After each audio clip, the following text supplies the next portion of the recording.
அரசியல் தலைவர்லாம் போகிறாங்கன்னா அது ஒரு பேச்சு பொருளாக இருக்காது. ஆனால் எல்லாத்துக்கும் கருமத்தை பண்ணுறது இவங்க தான்.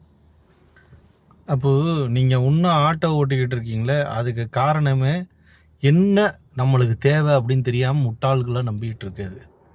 ஏர்போர்ட் கட்டணும்னா ஒன்று விவசாய பூமியில் கட்டலாம், இல்லை ஃபாரஸ்ட் இருக்க இடத்துல கட்டலாம். அதாவது மலை பிரதேசத்தில் ஏர்போர்ட் கட்ட முடியுமான்னு யோசிச்சுக்கோங்க. இல்லை வீடு இடித்து கட்டலாம்.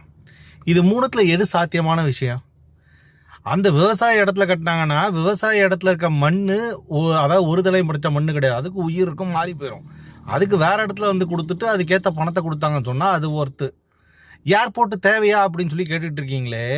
வெளிநாட்டுக்கு போகிறது இல்லை உள்நாட்டுக்கு போகிறது 5,000 1,00,000 5,000 ஃப்ளைட் டிக்கெட் வரைக்கும் கொண்டு வந்துட்டாங்க. எங்களுக்கு அது வந்து ரொம்ப கம்மி. ஃபார் எக்ஸாம்பிள் கோயம்புத்தூருக்கு போயிட்டு, நான் வெளிநாட்டிலேருந்து கோயம்புத்தூரில் ஏதாவது ஒரு வேலை இருக்குன்னு வச்சுக்கோங்க, நான் மெட்ராஸுக்கு போயிட்டு கோயம்புத்தூருக்கு எடுத்துகிட்டு போனோன்னா அதுக்கெலாம் கார் பெட்ரோல் காசுலாம் தாங்க முடியாது.